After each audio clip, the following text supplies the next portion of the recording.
Merhaba arkadaşlar, kanalıma hoş geldiniz. Bugünkü videomuzun konusu aslında herhangi bir şey yapmayacağız veya bir şey incelemeyeceğiz. Bugün hem kendimi tanıtacağım hem de bir oda vlogu çekmiş olacağım. Odamda hangi malzemeleri kullandığımı size göstereceğim.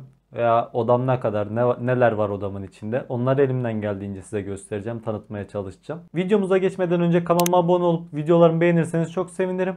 Şimdi videomuza geçelim. Odam benim küçük, naif, hemen hemen bir 3 metrekarelik bir odam. Fazla bir şey yok içinde.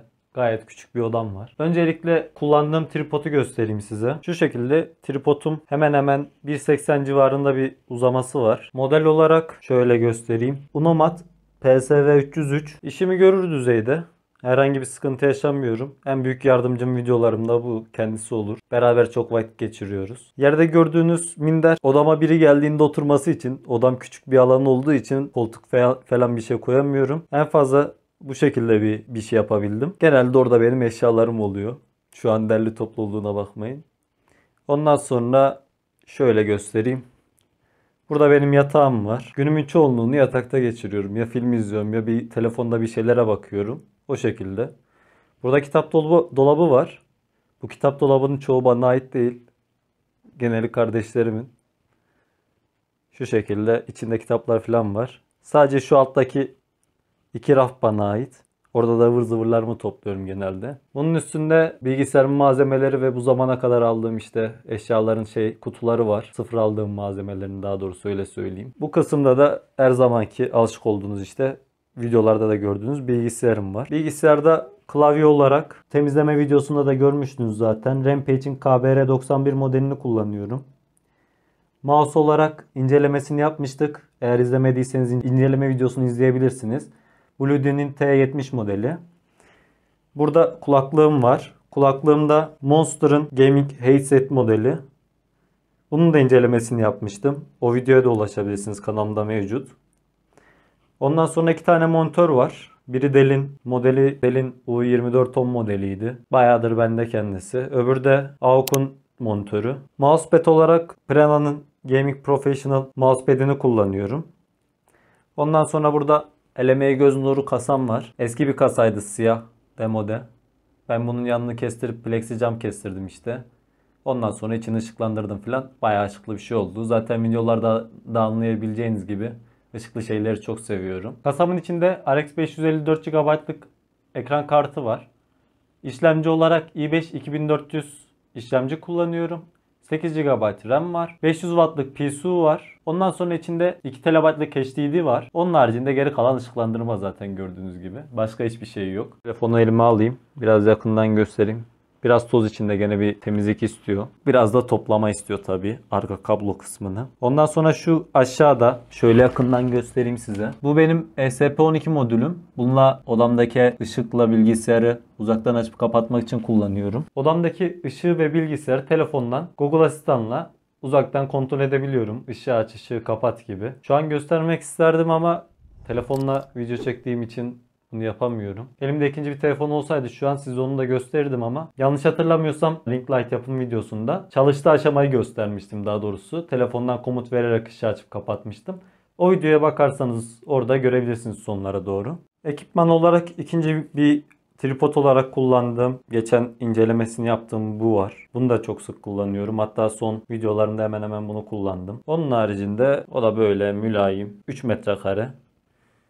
Benim işimi gören, zamanımın çoğunluğunu burada geçirdiğim küçük naif bir oda işte. Ondan sonra kitaplık kısmındaki şöyle kitaplar var. Bayağı bir kitap var. Sizin ilginizi çekmeyecek. Benim de fazla çekmiyor. Fazla şey yapmayın onu. Ondan sonra şu alt kısımdaki bölmede benim ıvır zıvırlarım var genelde. Lehime aletimdir, şudur budur. Elime ne geçerse buraya depiyorum.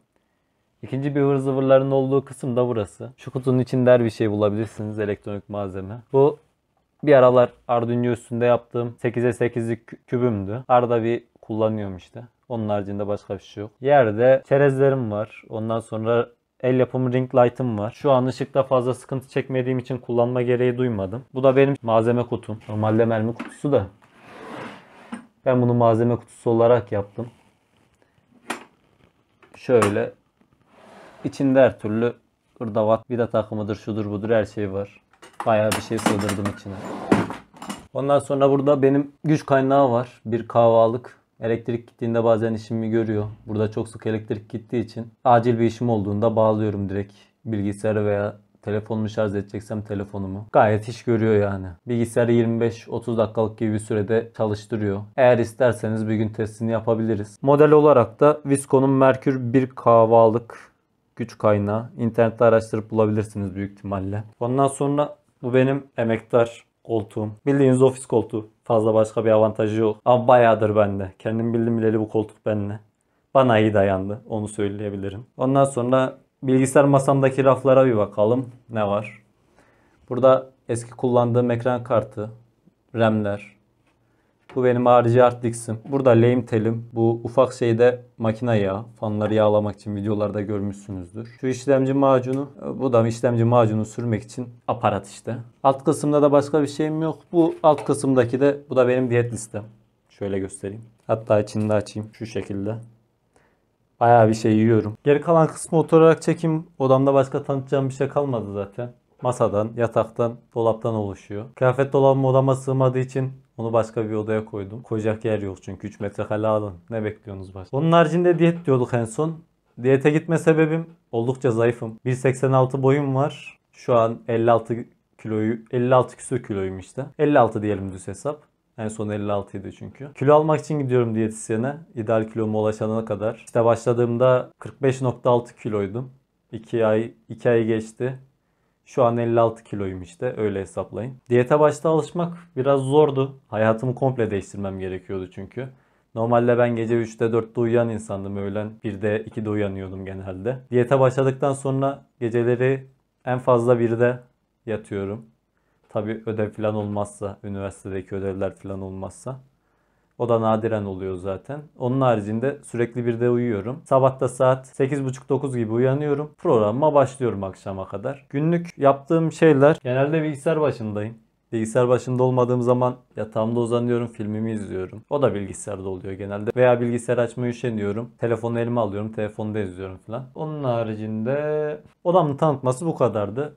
Biraz kendimden bahsedeyim. Sizlerle bir 3-4 aydır beraberim. Nereden katılma isteği duydu bu YouTube ortamına? Evde duruyordum. Biraz da bilgim var bilgisayar konusunda olsun, elektronik konusunda olsun. Dedim en azından bildiklerimi bir aktarmaya çalışayım arkadaşlara. Aldığım ürünleri almak isteyen arkadaşlar olur. İncelemesine bakarlar. Çünkü çok fazla inceleme videosu var. Evet doğrudur. Ama her inceleme videosunda farklı farklı şeyler öğreniyorsunuz cihazla alakalı. Mesela ben de ürünleri alırken önceden inceleme videolarına bakıyorum. Bir inceliyorum. Ondan sonra alıyorum eğer iyiyse. Bu zamana kadar hep öyle oldu. Ondan dolayı hem aldığım malzemeler hem yaptığım şeyler, elektronik aletler olsun veya kendin yap projeleri, yarasa logosu, ondan sonra kulaklık standı. Hala sağlam ha. Bayağıdır kullanıyorum. Videoyu ne zaman atmıştım? 2 hafta önce mi atmıştım? Galiba 2 hafta önce atmıştım. Hiçbir sıkıntı yok. Sağlamca duruyor. Bayana dayandıysa hepinize dayanır zaten. Sıkıntı yok. Yarasa logosu ilk yaptığım videolar arasındaydı. O da sağlam duruyor.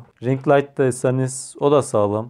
Bozulacak şeyler değil veya kırılacak şeyler değil. Onun haricinde aldığım ürünlerden de oldukça memnunum. Size de bunu video içerisinde artılı yönlerini, eksi yönlerini elimden geldiğince belirtmeye çalıştım zaten. Neyse bundan çok konuştuk. Kendimden bahsedeceğim ben. Yaşımı söyledim mi bilmiyorum, bir daha söyleyeyim. 23 yaşındayım. Üniversite okuyorum. Üniversite önce 2 yıllık okudum ön lisans. Çocuk gelişim bölümü. İşte bu pandemide bitmişti. Geçen sene bitti. 2 yılı bitirdim. Ondan sonra DGS ile 4 yılla şu an Karabük'te tamamlıyorum. Eğer aranızda DGS sınavına girecek arkadaşlar varsa DGS için biraz tüyoda bulunayım. DGS'de kendinizi fazla kasmayın ya. Herkes zor diyor. Hocalar gözünüzü korkutuyor. DGS'de tek sıkıntı olan şey süre. Cidden süre. Süreyi düzgün kullanırsanız o soruların hiç çözülmeyecek yanı yok. Ben sınavı fazla çalışmadan girdim mesela. O halde kazandım sıkıntı yaşamadan. Ya şöyle şimdi bayağı çalışan arkadaşlar da vardı. Stresten veya zaman yetiştiremeyeceğim korkusundan kazanamayan çok arkadaş oldu. Ondan dolayı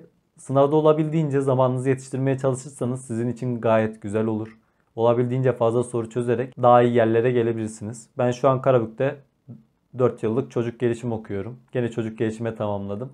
2 yılda 4 yıllık oldu. Lisans olarak geçeceğim işte. Bilgisayar konusunda benim küçüklüğümden gelen bir şey. Bayağıdır bilgisayarla içli dışlıyım. Bilgisayarı çok seviyorum. Bunun etkeni de babam sağ olsun kendisi. Kendisi Emniyette bilgi işlemci. Şu an emekli oldu. Tüm bilgimi ondan öğrendim ben. Beni küçüklüğümde bilgisayar başına oturtturdu. Bildiği her şeyi bana aktarmaya çalıştı. Ondan sonra beraber birlikte kamera işine girdik mesela. Kamera döşedik. Ondan sonra güneş enerji panellerinde çalıştım. Güneş enerji panellerinin oranın güvenlik kameralarının kurulumunu, ondan sonra internet altyapısının çekimini. Bayağı bir şey yaptık orada. Üniversitede okurken ileri teknoloji laboratuvarında kısmi zamanlı olarak çalıştım. Bu da aklınızda bulunsun. Üniversitede kısmi zamanlı olarak öğrenciler iş başvurusu yapabiliyor. Bunun mülakatları oluyor okul bünyesinde. Sizi mülakata alıyorlar, sorular soruyorlar işte. Nerelisin, ailen nerede yaşıyor, ne iş yapıyorlar, şudur budur. Niye bu işi istiyorsun diye. Siz kendinizi güzel bir dille ifade ederseniz o şekilde işe girip üniversitede ayrı bir kazanç sağlayabilirsiniz. Bu da aklınızda bulunsun. 300 lira civarında bir maaş veriyorlar aylık. Üniversitede 300 lira bu gayet güzel bir meblağ mesela. Zaten burs 600-650 lira. 300 lira da artı olduğunu düşünün.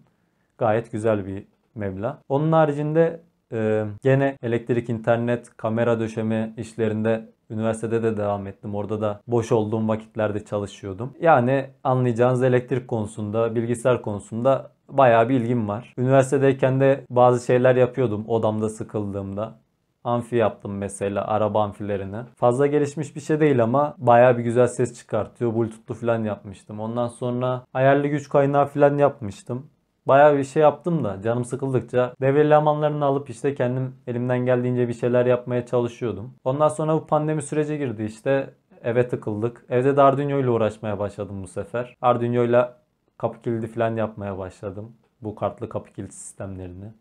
Akıllı ev sistemini yaptım ESP12 modülüyle. Çalışıyor. Tek sıkıntısı 3 tane komut verebiliyorsunuz. 3'ten fazla komut vermek için para ödemeniz gerekiyor. Eğer istek gelirse ESP12 modülüyle akıllı ev sistemi yapmayı size gösterebilirim. İstek gelirse aşağıda yorum kısmında belirtirseniz sevinirim. Onun haricinde az önce gösterdiğim 8'e 8'lik kübü yaptım. Bayağı bir şey yaptım. Şu an hepsi aklıma gelmiyor tabii. Onun haricinde diyeceğim fazla bir şey yok. Odamdan çıkmayan bir insanım ben. Günümün çoğunu odada geçiriyorum. Anlatacaklarım bu kadardı. Beni dinlediğiniz için teşekkür ederim. Benimle alakalı sormak istediğiniz sorular olursa yorum kısmında sorabilirsiniz hiç çekinmeden. Haftaya bir video serisine başlayacağız. Bölüm bölüm yapacağız bunu. Bir 4-5 veya 6 bölümde tamamen videoyu bitirmiş oluruz.